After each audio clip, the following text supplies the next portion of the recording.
കഥ honey trap. രചന അബ്രാമിൻ്റെ പെണ്ണ്. പണ്ട് പണ്ട് പണ്ട് പണ്ടൊരു ദിവസം അന്ന് ഞങ്ങളുടെ മീറ്റർ ബോർഡിലുണ്ടല്ലോ കുറേ തേനീച്ചകൾ കൂടൊരുക്കി. കുറേ നാൾ കഴിഞ്ഞപ്പോൾ എൻ്റെ വല്യമ്മാവിൻ്റെ ഇലക്ട്രീഷ്യൻ മോൻ ഞങ്ങളുടെ വീട്ടിൽ ഏതാണ്ടത്തിന് വന്നായിരുന്നു കേട്ടോ. അങ്ങേര് ആ മീറ്ററിനുള്ളിൽ നിന്ന് തേനീച്ചക്കൂട് പൊളിച്ച് തേൻ പുറത്തെടുത്തു. പുള്ളി എൻ്റെ അമ്മയുടെ കുടുംബത്തിലെ മൂത്ത പുത്രനും ഞാൻ ആ കുടുംബത്തിലെ ഏറ്റവും ഇളയ വാവയുമാണ്. അതുകൊണ്ട് തന്നെ വല്യേട്ടൻ എപ്പോൾ വീട്ടിൽ വന്നാലും എൻ്റെ ചെവിക്കൊന്നും പിടിക്കാതെ പോകത്തില്ല. അങ്ങേര് മാത്രമല്ല, ബാക്കിയുള്ള ഞാഞ്ഞൂലികളും അതിൽ പിന്നോട്ടായിരുന്നില്ല. നമ്മളേതാണ്ട് അടി കൊള്ളാനുണ്ടായ ചെണ്ടയെ പോലായിരുന്നു ഏറെക്കുറെ അന്നത്തെ ജീവിതം. അങ്ങേര് തേനെടുത്ത് കഴിഞ്ഞിട്ട് പോവാൻ നേരം എൻ്റെ അമ്മയോട് പറയുക, അപ്പച്ചി ചെറുതേനിനൊക്കെ ഇപ്പോൾ എന്തൊരു വിലയാണെന്നറിയാമോ? മാത്രമല്ല നല്ല തേനൊന്നും ഇപ്പോൾ കിട്ടാനും പാടാം. ഇത് കുപ്പിയിലാക്കി നല്ലോണം അടച്ച് ഇവള് കാണാത്ത എവിടെങ്കിലും കൊണ്ടു ചെന്ന് വെക്ക്. അല്ലേ, അവൻ്റെ മനസ്സിലിരിപ്പ് നോക്കണേ, ഞാനെന്തോ തേൻ കാണാതെ കിടക്കുവാന്നോ? ഞാൻ ഉൾപ്പെടെ ആക്രമട്ട വിരിഞ്ഞ പോലെ പ്രായത്തിൽ വലിയ വ്യത്യാസമൊന്നുമില്ലാത്ത വേറെ 3 എണ്ണം കൂടെ വീട്ടിലുണ്ട്. അവരെ ആരെയും കുറിച്ച് അവനൊരു ആദിയില്ല. അവനായിട്ട് ഇനി എന്നെ കനപ്പിക്കാത്ത പാടേ ഉള്ളൂ. ബാക്കിയുള്ളവരുടെ എല്ലാം വക ദിവസങ്ങൾ കിട്ടിക്കൊണ്ടിരിക്കുമല്ലയോ. ഞങ്ങൾ 4 മക്കളും തേനിരിക്കുന്ന പാത്രത്തിൻ്റെ വട്ടം നിൽക്കുക. അമ്മ എന്നെ ഒന്ന് നല്ലോണം നോക്കി. അന്നൊക്കെ കഞ്ഞി കോരി കുടിക്കുന്ന സ്റ്റീലിൻ്റെ പ്ലാവിലുള്ള സമയമാണ്. നിങ്ങളുടെ വീട്ടിലുണ്ടായിരുന്ന കൊച്ചുങ്ങളെ? ഞങ്ങളുടെ വീട്ടിൽ ആ പ്ലാവിലെ 4 എണ്ണം ഉണ്ടായിരുന്നു. 4 എണ്ണം. എല്ലാവർക്കും അമ്മ ആ പ്ലാവില കൊണ്ട് ഇച്ചിരി തേൻ കോരി കയ്യിൽ ഒഴിച്ചു തന്നു. ബാക്കിയുള്ള തേനെടുത്ത് വലിയൊരു കറുത്ത കുപ്പിയിലാക്കി വായു കയറാതെ മുറുകെ അടച്ചും വെച്ചു. ശേഷം ചെറിയൊരു കയറെടുത്ത് കുപ്പി നന്നായി കെട്ടി ഉത്തരത്തിൽ ഞങ്ങൾക്ക് ആർക്കും എത്താത്ത പരുവത്തിന് കെട്ടി തൂക്കിയിട്ട്, ഞാനിത് കെട്ടി വെച്ചേക്കുന്നതേ നിന്നെ ഒരുത്തിയെ മാത്രം പേടിച്ചാകട്ടോ. ഇതിന്ന് ഒരു തുള്ളി കാണാതെ പോയാലുണ്ടല്ലോ. ബാക്കിയുള്ള മക്കളെ നോക്കാതെ എന്നെ മാത്രം നോക്കിയൊരു ഭീഷണി. സ്വന്തം മോളെ വിശ്വാസമില്ലാത്ത ഇത് എന്തൊരമ്മച്ചിയാണ്. ഞാനൊന്നും പണയാൻ പോയില്ല, അല്ലെങ്കിൽ തന്നെ എന്തോ പണയാൻ. എല്ലാവരും അവരവരുടെ വഴിക്ക് പിരിഞ്ഞുപോയി. ദിവസങ്ങൾ കഴിയും തോറും തൂങ്ങിക്കിടക്കുന്ന കുപ്പി എന്നെ നോക്കി കൈയായിട്ട് വിളിക്കാൻ തോന്നി. വാന്ന് നോക്കി നിൽക്കാതെ ഇങ്ങോട്ട് വാ കൊച്ചേ. ഞാനൊന്ന് കുപ്പിയെ നോക്കും. കുപ്പിയുടെ പുറമെ അമ്മയുടെ മുഖം തെളിഞ്ഞു വരുമ്പോൾ ഞാൻ സ്വയം പറയാം, വേണ്ടാത്തോണ്ടാ. അത് കേട്ട് എൻ്റെ പുറത്ത് താറുമാറ് വീഴാൻ റെഡിയായിരുന്ന ചൂല് സങ്കടത്തോടെ നെടുവീർപ്പിടും. ദിവസങ്ങൾ കഴിയും തോറും തൂങ്ങിക്കിടക്കുന്ന കുപ്പി എന്നെ പ്രലോഭിപ്പിക്കാൻ തുടങ്ങി.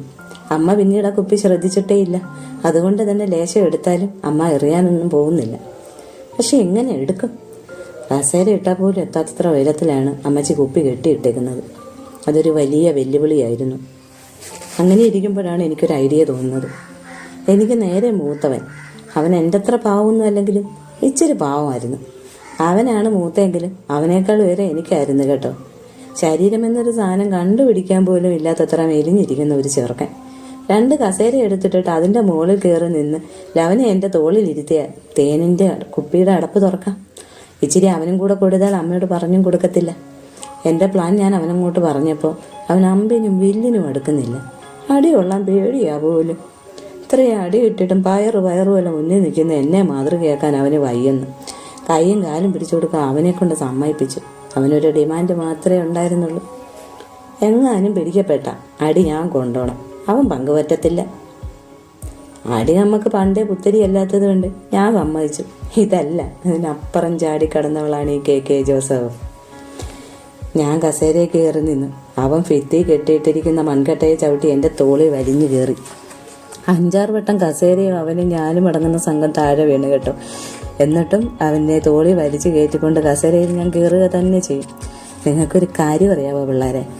നമ്മളൊരു കാര്യത്തിന് വേണ്ടി ആത്മാർത്ഥമായി ആഗ്രഹിച്ചാൽ അത് നമ്മളെ തേടി വരിക തന്നെ ചെയ്യും. എനിക്ക് ഉറപ്പുള്ള കാര്യമാണ്. അങ്ങനെ കുപ്പയുടെ അടപ്പ് തുറന്നൊരു കിണ്ണത്തിലേക്ക് അവൻ തേൻ ചരിച്ചൊഴിച്ചു. ശേഷം താഴെ ഇറങ്ങി. അപ്പോൾ എനിക്കുണ്ട് ഒരു സന്തോഷം. ഞങ്ങൾ 2 പേരും കൂടെ ആ തേൻ തൊട്ട് നോക്കി. അതൊരു തുടക്കമായിരുന്നു സുഹൃത്തുക്കളെ, തുടക്കമായിരുന്നു.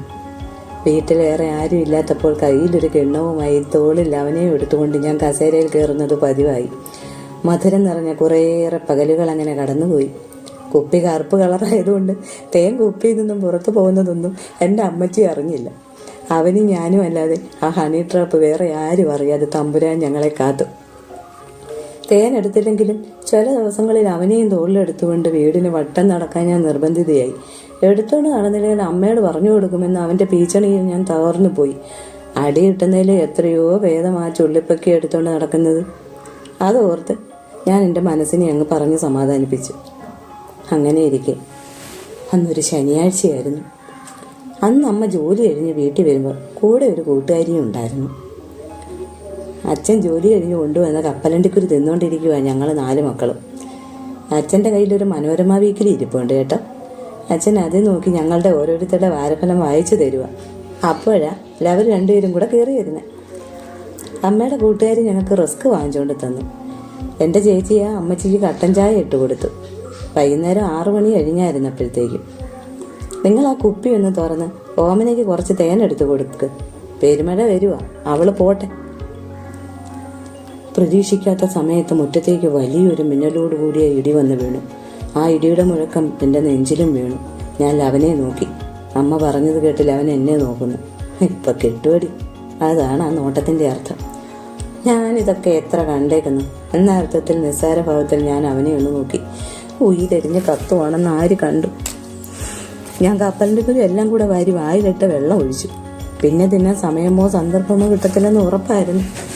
അച്ഛൻ ഉത്തരത്തെ കയറി കുപ്പിയുടെ അടപ്പ് തുറന്നു. ഓനാമച്ചിയുടെ കുപ്പിയിലേക്ക് പതിയെ ചരിച്ചു. തേൻ വീഴുന്നില്ലടേ. പെറ്റിക്കോട്ടിന് മുകളിൽ കൂടെ ഞാൻ ചന്തിയിൽ തടവി. എല്ലാം അവിടെ തന്നെ ഉണ്ടെന്ന് ഉറപ്പ് വരുത്തി. വലിയൊരു യുദ്ധത്തിന് തയ്യാറായിരിക്കാൻ മനസ്സുകൊണ്ട് ആഹ്വാനം ചെയ്ത് ചന്തിക്ക് ചെറുതായൊന്ന് തട്ടി സ്വയം ആശ്വസിപ്പിച്ചു. അച്ഛൻ എല്ലാവരെയും ഒന്നുകൂടെ നോക്കിയിട്ട് കുപ്പി ഇച്ചിരി കൂടെ ചരിച്ചു. ഇതെന്തോ പറ്റി? തേൻ വരുന്നില്ലല്ലോ, അച്ഛൻ സ്വയം പറഞ്ഞു. കുറേ നാളായില്ലേ എടുത്തിട്ട്, ചിലപ്പോൾ കട്ടിയായി കാണും. അമ്മ പറഞ്ഞത് കേട്ട് ഞാൻ ഓടിപ്പോയി ഒരു കൊച്ചു കമ്പ് എടുത്തോണ്ട് വന്ന് അച്ഛൻ്റെ കയ്യിലോട്ട് കൊടുത്തു. ഈ കമ്പ് വെച്ച് കുത്തി നോക്കച്ച. അമ്മ പറഞ്ഞ പോലെ കട്ടിയായിട്ടെങ്ങാനും ഇരിക്കുവാണെങ്കിൽ ഇളകി വന്നോട്ടെന്നേ ഞാൻ ഉദ്ദേശിച്ചുള്ളൂ. വേറൊരു ദുരുദ്ദേശവും ഇല്ലായിരുന്നു. അച്ഛൻ കുപ്പി വീണ്ടും വീണ്ടും ചെറുതായി ചരിച്ചിട്ട് എന്നെ ഒന്ന് നോക്കി. എന്നിട്ട് അത് അഴിച്ചുകൊണ്ട് താഴെ ഇറങ്ങി. കുപ്പി ചോരുന്നാണെന്ന് തോന്നുന്നു ഭാനുവേ. ഇതിനകത്ത് തേനൊന്നും ഇല്ലല്ലോ. കുപ്പിയുടെ മൂട്ടിൽ പറ്റിക്കിടന്ന ഇച്ചിരിയും തേൻ ഓനാമച്ചിയുടെ കുപ്പിയിലേക്ക് ഒഴിച്ചിട്ട് എന്നെ ഒന്ന് പാളി നോക്കി അച്ഛൻ അമ്മയോട് പറഞ്ഞു. അമ്മ എന്നെ ഒന്ന് നോക്കി. എന്നിട്ട് ലവനെ. ഞാനല്ലമ്മച്ചി, അവള് പറഞ്ഞോണ്ടാ ഞാൻ അവളുടെ തോളെ കയറി തേനെടുത്ത് കൊടുത്ത. ഞാൻ കുടിച്ചില്ല. മൊത്തം അവളാ അമ്മച്ചി കുടിച്ചേ. സത്യമായിട്ട് ഞാൻ കുടിച്ചില്ല. ഒരുമാതിരി ആശ്വാസം കൊണ്ടു നിന്ന് ഞാൻ അവൻ്റെ കുറ്റസമ്മതം കേട്ട് സ്തംഭിച്ചു പോയി. അമ്മ അടുത്തേക്ക് വന്നത് മാത്രമാണ് അവസാനത്തെ ഓർമ്മ. എനിക്കിങ്ങനെ അടി കൊള്ളണ്ടേ? എന്നെ തിരിച്ച് വയറ്റിൽ കയറ്റി വെക്കാൻ അമ്മയോട് കരഞ്ഞ് പറഞ്ഞിട്ട് പോലും എന്നെ തിരിച്ച് വയറ്റിൽ കയറ്റാതെ അമ്മച്ചി എന്നെ അടിച്ച് പറിച്ച് കളഞ്ഞു. തേനെടുത്ത് കുടിച്ചതിനല്ല, അത് ചെയ്തിട്ട് ഒന്നും അറിയാത്തതുപോലെ കമ്പെടുത്ത് കുപ്പിയെ കൊടുത്തതിനായിരുന്നു അന്ന് അടി കിട്ടിയത്. പിറ്റേന്ന് രാവിലെ അച്ഛനോട് രഹസ്യമായി പറഞ്ഞു, എനിക്ക് അടി കിട്ടുമെന്ന് മനോരമയിലെ വാരഫലത്തിലുണ്ടായിരുന്നു. അത് നേരത്തെ അറിഞ്ഞാലും ഞാനിതിന് നിൽക്കുമായിരുന്നോ? വരാനുള്ളത് വരും. അത് ദൈവഹിതമാണ്.